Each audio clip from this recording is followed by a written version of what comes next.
अरस्तु ने कहा था कि मनुष्य राजनीतिक प्राणी है जो कानून और सामूहिक विकास के लिए व्यवस्थाएं बनाने की अनूठी क्षमता से अन्य जीवों से अलग हैं।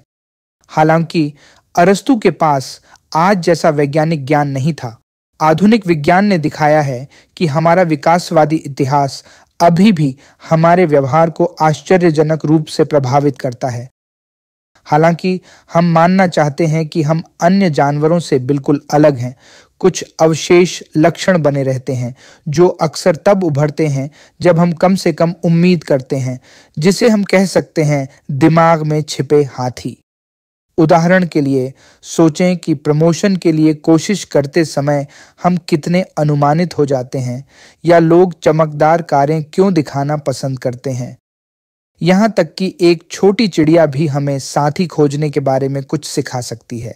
जैसे चिंपांजी एक दूसरे की सफाई करते हैं, न सिर्फ स्वच्छता के लिए बल्कि राजनीतिक गठबंधन के लिए, वैसे ही मनुष्यों के पास भी सामाजिक बंधन बनाने के तरीके हैं।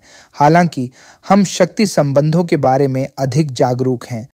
एक दिलचस्प बात प्राइमेटोलॉजिस्ट रॉबिन डनबार ने देखी कि प्राइमेट साफ होने के बाद भी एक दूसरे को संवारते रहे। इसका असली कारण था राजनीति, विश्वास और गठबंधन बनाना, जो सिर्फ सफाई से कहीं ज्यादा था।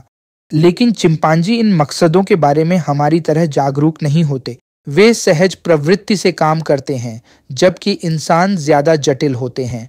हम समझते हैं दूसरे क्या सोच रहे होंगे और अक्सर अपने असली इरादे खुद से भी छिपाते हैं।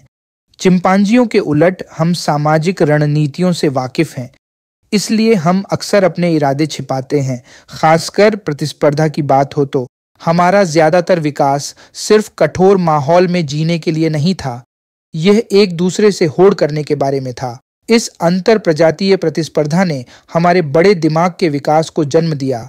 सोचिए, जंगल में पेड़ धूप पाने के लिए एक दूसरे से ऊंचे होने की कोशिश करते हैं। उसी तरह हमने तेज दिमाग विकसित किया ताकि सामाजिक स्तर, गठबंधन या साथी पाने में आगे रहें। जब सेक्स की बात आती है, प्रतिस्पर्धा तीव्र हो जाती है। मोर के चमकीले पंखों की तरह हम कला, संगीत या आकर्षक खरीद से अपने मूल्य का प्रदर्शन करते हैं। आज भी लोग महंगी कारें या घड़ियां सिर्फ व्यावहारिक कारणों से नहीं खरीदते। ये दिखावटी खरीद धन और स्थिति दिखाने के लिए होती है, जो हमें रोमांटिक और सामाजिक क्षेत्रों में लाभ देती है। दिलचस्प बात है कि इन दिखावटी खरीदों का एक और उद्देश्य भी है। वे हमारे मूल्यों को संप्रेषित करते हैं।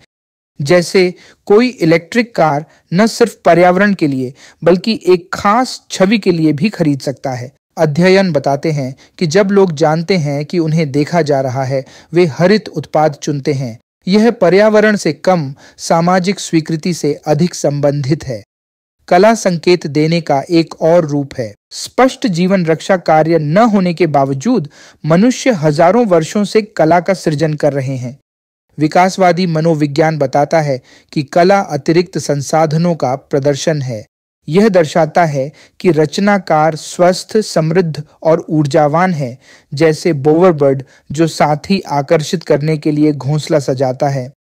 दुर्भाग्यवश मानदंड और सामाजिक नियम इस प्रतिस्पर्धी व्यवहार को नियंत्रित करते हैं, लेकिन मानदंडों को लागू करने के लिए भी तंत्र चाहिए, और इनमें सबसे शक्तिशाली है गपशप। यह लोगों को नियंत्रण में रखता है, जैसे जब विषैले सहकर्मी को गपशप के कारण चुपचाप निकाल दिया जाता है। हम सोचते हैं कि हमारे निर्णय तर्क संगत हैं, पर शरीर की भाषा जैसे कई व्यवहार अचेतन होते हैं। हम अनजाने में संकेत भेजते हैं, कई बार ऐसी इच्छाएं व्यक्त करते हैं जो खुलकर नहीं कह सकते। चाहे सपनों की नौकरी हो या प्रेम का इजहार, हमारा शरीर हमेशा बोलता रहता है, भले ही मुंह बंद हो। अंततः मनुष्य स्वभाव से प्रतिस्पर्धी हैं। इसी तरह हम यहाँ तक पहुँचे हैं। प्रतिस्पर्धा, सहयोग और छिपाने व्यक्त करने का संतुलन ही हमें मानव बनाता है। इस वीडियो को देखने के लिए आपका बहुत बहुत धन्यवाद। अंत तक